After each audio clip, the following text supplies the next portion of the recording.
उस आदमी ने तो बस ट्रेन के अंदर जोर से चिल्लाया था, पर उसे जरा भी अंदाजा नहीं था कि इसके लिए उसे इतनी भयानक सजा मिलेगी। गार्ड्स ने बिना कुछ सोचे उसकी शर्ट फाड़ दी, उसके गले में एक डेथ काउंटडाउन टाइमर लटका दिया और उसकी बाह पर एक लोहे का स्टील रिंग कस दिया। फिर बिना एक भी शब्द कहे उन्होंने ट्रेन की छोटी खिड़की खोली और उसका हाथ जबरदस्ती बाहर निकाल दिया। कुछ ही सेकंड में उसकी दर्द भरी चीख पूरे डिब्बे में गूंज उठी, लेकिन 3 सेकंड के अंदर ही वो आवाज अचानक थम गई, क्योंकि बाहर का तापमान -100 डिग्री था, जहां उसकी बांह तुरंत ही बर्फ की मूर्ति बन चुकी थी। गार्ड्स ने अपना लोहे का बड़ा हथौड़ा उठाया और टाइमर खत्म होते ही उसका जमे हुए हाथ अंदर खींच लिया। ये देखकर उन्होंने ठंडे मन से उस पर हथौड़ा दे मारा और उसकी बांह के टुकड़े टुकड़े होकर फर्श पर गिर पड़े। ट्रेन के अंदर बैठे सारे गरीब यात्री ये सब देखते रहे। उनके चेहरों पर गुस्सा तो था, पर डर उससे कहीं ज्यादा, क्योंकि ये वो समय था जब पृथ्वी पूरी तरह से बर्फ में बदल चुकी थी। दुनिया के 99% इंसान ठंड में मर चुके थे और जो बचे थे बस वही 1% लोग इस चलती हुई स्नो पियर्सर ट्रेन में जिंदा थे, जो पिछले 17 सालों से बिना रुके बर्फीली दुनिया में दौड़ रही थी। पर बदकिस्मती ये थी कि इस ट्रेन के अंदर भी अमीर और गरीब का फर्क अब तक मिटा नहीं था। इस छोटी सी ट्रेन के अंदर भी एक साफ साफ क्लास सिस्टम मौजूद था। अमीर लोग ट्रेन के फ्रंट वाले फर्स्ट क्लास सेक्शन में रहते थे, जहां दिन रात शानदार पार्टियां,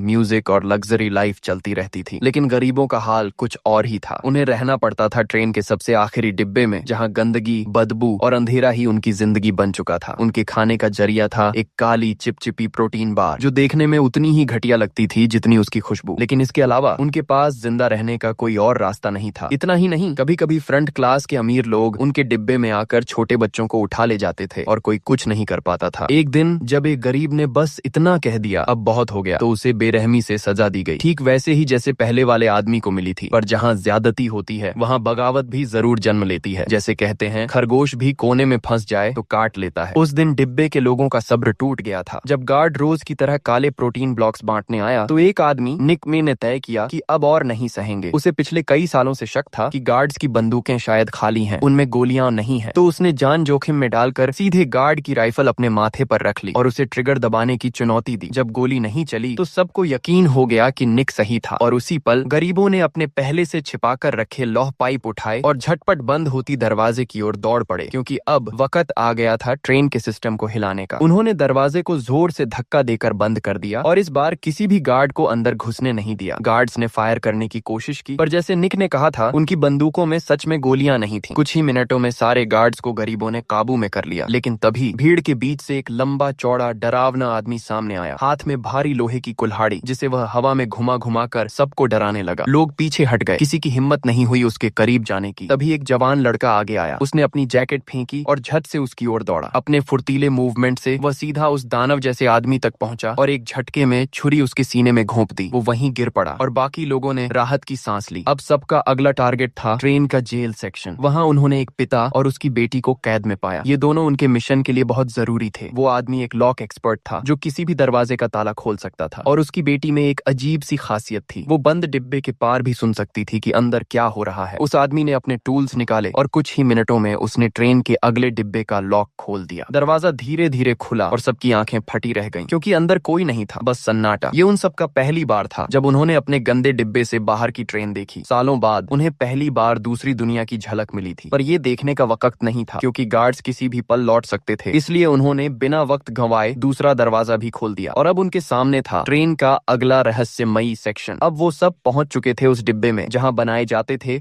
वो काले प्रोटीन ब्लॉक्स, वही खाना जो सालों से गरीब लोगों को जिंदा रखे हुए था। निक ने सोचा, चलो देख ही लेते हैं कि ये चीज आखिर बनती कैसे है। लेकिन जैसे ही उसने मशीनों के अंदर झांका, वो वहीं हक्का बक्का रह गया। अंदर की पूरी मिक्सिंग मशीनें कॉकरोचों से भरी हुई थी। हजारों रेंगते हुए तिलचट्टे जिन्हें पीस कर बनाया जा रहा था, वो काला चिपचिपा खाना। निक का चेहरा गुस्से से लाल हो गया। उसे समझ नहीं आ रहा था कि वो क्या करे। कितने सालों से उन्हें ये घिनौनी चीजें खाने के नाम पर खिलाई जा रही थीं। तभी उस लड़की को कुछ अजीब सा महसूस हुआ, जैसे सामने वाले डिब्बे में खतरा मंडरा रहा हो। लेकिन अब बहुत देर हो चुकी थी, क्योंकि उसके पिता ने अगला लॉक खोल दिया था। दरवाजा खुलते ही सामने थे कुल्हाड़ियां थामे हुए गार्ड्स की एक पूरी फौज। उनकी नजरें साफ कह रही थीं, अब किसी को नहीं छोड़ेंगे। उनमें से एक गार्ड ने नाटकीय नाटकीय अंदाज में एक मछली का पेट चीर दिया और फिर अपनी कुल्हाड़ी को उस मछली के खून में डुबोया। वो खून दुश्मनों के घावों को जल्दी ठीक होने से रोकता था। मतलब अब ये लड़ाई खून खराबे में खत्म होने वाली थी। गरीबों ने अपनी बची खुची हिम्मत जुटाई और भिड़ने की तैयारी की, लेकिन तभी ट्रेन तेजी से एक अंधेरी सुरंग में घुस गई। अचानक सब तरफ घुप अंधेरा और गार्ड्स ने अपने चेहरे पर नाइट विजन गॉगल्स पहन लिए। अब वो साफ देख सकते थे, जबकि गरीब लोग अंधेरे में बेबस डर से कांपते हुए। गार्ड्स ने पागलों की तरह हमला शुरू कर दिया। हर तरफ चीखें, खून और अफरा तफरी। डिब्बे के आखिर में बैठी एक औरत ये सब देखकर मुस्कुरा रही थी, मानो किसी खूनी तमाशे का आनंद ले रही हो। लेकिन तभी निक को एक आइडिया आया। उसने चिल्लाकर कहा, आग आग जलाओ। और ये आवाज एक एक कर लोगों तक पहुंची, जब तक कि ट्रेन के आखिरी डिब्बे में बैठे छोटे लड़के तक ये बात नहीं पहुंच गई। उसने झट से मशाल जलाई और फिर एक एक कर लोग उसे आगे बढ़ाते गए। कुछ ही सेकंड में अंधेरा मिट गया और पूरा डिब्बा रोशनी और आग की चमक से भर गया। अब मैदान बराबरी का था और लड़ाई सच में शुरू होने वाली थी। थोड़ी ही देर में गरीबों ने लड़ाई पर कब्जा कर लिया। अब हालात उनके हाथ में थे। निक ने उस औरत को भी पकड़ लिया जो अब तक इस खूनी खेल की अगुवाई कर रही थी। ट्रेन अब सुरंग से बाहर निकल चुकी थी, लेकिन उसकी कीमत बहुत भारी थी। आधे से ज्यादा लोग मारे जा चुके थे। डिब्बे में खड़ा एक बुजुर्ग बोला, अब और आगे मत जाओ वरना सब मर जाएंगे। पर निक का जवाब सख्त था, अगर हमें जिंदा रहना है तो हमें ड्राइवर केबिन तक पहुंचना ही होगा। केवल वही जगह है जहां से इस ट्रेन का इंजन और सिस्टम कंट्रोल होता है। बेकार के नुकसान से बचने के लिए निक ने सिर्फ 4 लोगों को साथ लिया। बाकी सबको आदेश दिया कि वो यहीं रुक कर इंतजार करें। जैसे जैसे वो आगे बढ़े, निक की आंखें हर नए डिब्बे को देखकर चौंधिया गईं। उसे अब एहसास हुआ कि ट्रेन के अंदर अमीरों की पूरी दुनिया बसी हुई थी। कहीं ताजी सब्जियां और फल उगाए जा रहे थे, कहीं मछलियां और सी फूड के टैंक लगे थे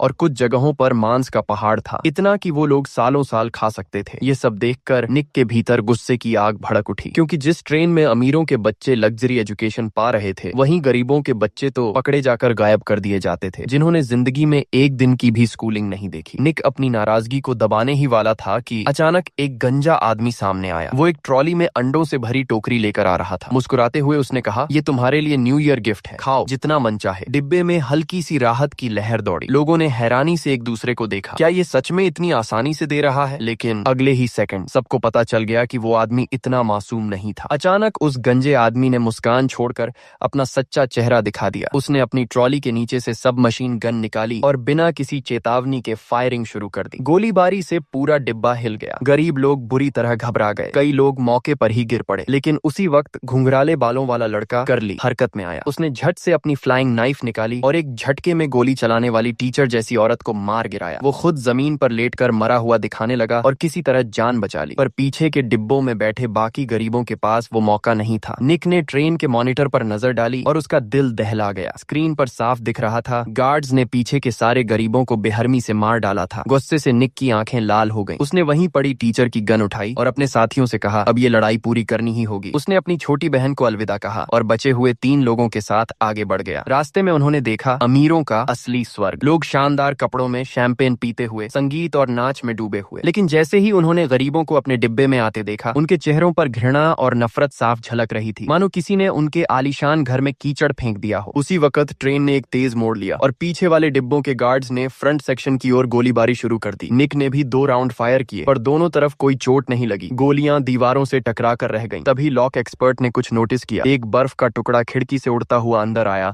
और जमीन पर गिरने के बाद पिघला ही नहीं। उसने कहा, अगर बर्फ नहीं पिघल रही तो बाहर की ठंड शायद पहले जितनी नहीं रही। सभी एक पल को सन्न रह गए। शायद बाहर की दुनिया अब जीने लायक बनने लगी थी, लेकिन सोचने का वक्त नहीं था, क्योंकि अगले ही पल नया खतरा उनके सामने था। वे उठकर तुरंत भागे और तेजी से आगे बढ़े। गार्ड्स के पहुंचने से ठीक 1 सेकंड पहले वे अगले डिब्बे में घुस गए और पीछा करते गार्ड्स ने भी बड़ी तेजी से दरवाजा खोलकर अंदर झांका। पर जैसे ही वे अंदर गए, उन्हें गरीबों की एक सधी हुई घात का सामना करना पड़ा। निक और उसके साथ बाकी 2 लोग जो पिछली पक्की पटरी से भाग कर आए थे, ने देखा कि आगे वाले अमीरों के डिब्बे में सिर्फ बार और रात जैसी जिंदगी ही नहीं थी। वहां हॉट स्प्रिंग्स तक थे, जहां अमीर आराम करते और वक्त बिताते थे। निक के लिए यह सब बिल्कुल झटके जैसा था। इस आखिरी दुनिया में भी अमीर गरीब की खाई इतनी ज्यादा होना उसे झकझोर कर रख गया। कुछ ही देर में तीनों सबसे आगे के डिब्बे तक पहुंच गए। निक ने गुस्से में ड्राइवर केबिन के दरवाजे पर जोर से थपथपाना शुरू कर दिया, पर उसे लॉक एक्सपर्ट ने रोका, क्योंकि वह दरवाजा खोलना नहीं चाहता था। उसका मकसद बाहर की असली बड़ी दरवाजे को खोलना था। उसे पहले से ही शक था, जब बाहर से कुछ बर्फ के टुकड़े अंदर आए थे तो वे तुरंत नहीं पिघले थे। इसका मतलब था कि बाहर की ठंड अब पहले जैसी घातक नहीं रही। शायद तापमान अब इंसान के रहने लायक हो चुका था। लॉक एक्सपर्ट ने कहा कि उसने इन सालों में बारूद जमा किया है और अगर वे वह बड़ा बाहरी दरवाजा फोड़ दें तो ट्रेन के बाहर निकलकर इंसानों के लिए संभावनाएं फिर से खुल सकती हैं। बस उसे वो दरवाजा उड़ा देना होगा। निक ने जैसे ही फर्श की प्लेट उठाई वो दंग रह गया। नीचे एक छोटा बच्चा मशीन के गियरों के बीच फंसा था, जो अपने नन्हे हाथों से इंजन को चला रहा था, जैसे वो कोई इंसान नहीं बल्कि ट्रेन का एक पुर्जा बन गया हो। असल में इतने सालों में ट्रेन के कुछ पार्ट्स खराब हो चुके थे और उनकी जगह अब बच्चों को इस्तेमाल किया जा रहा था, जिंदा सांस लेते हुए स्पेयर पार्ट्स के तौर पर। ये देखकर निक का गुस्सा फट पड़ा। उसने गुस्से में सामने खड़े आदमी को मुक्का मारा और झट से नीचे झुककर बच्चे को खींचने की कोशिश की। इंजन की तेज रफ्तार से उसके हाथ कटने को थे, फिर भी उसने दांत भींचकर बच्चे को ऊपर खींच लिया। उसने माचिस उस लड़की को थमाई और वो समझ गई अब यही आखिरी रास्ता है। उसने बिना हिचकिचाए डायनामाइट जला दी। उधर लॉक एक्सपर्ट ने जैसे ही दरवाजा बंद करने की कोशिश की तो पाया लॉक अब जाम हो चुका था। वो दौड़कर अपनी बेटी के पास गया, उसे कसकर गले लगाया और उसी वक्त निक भी दौड़कर उनके साथ झुक गया। तीनों ने एक दूसरे को पकड़ लिया और फिर धमाका, एक जोरदार विस्फोट ने पूरी ट्रेन को हिला दिया। धातु के टुकड़े हवा में उड़ गए। गाड़ी पटरी से उतरकर बर्फीली घाटी में गिर पड़ी। कुछ देर बाद सब कुछ शांत हो गया। ट्रेन का शोर, इंजन की गड़गड़ाहट, सब थम चुका था। धीरे धीरे दो बच्चे होश में आए। चारों ओर सिर्फ बर्फ का सन्नाटा था। उन्होंने कोट पहने और ट्रेन से बाहर निकले और जैसे ही वो बाहर आए उन्होंने देखा बाहर की ठंड अब पहले जैसी नहीं रही। दूर पहाड़ी पर एक सफेद आर्कटिक भालू खड़ा था, जो उन्हें शांत निगाहों से देख रहा था। वो इस बात का संकेत था कि बाहर की जिंदगी अब फिर से लौट आई है।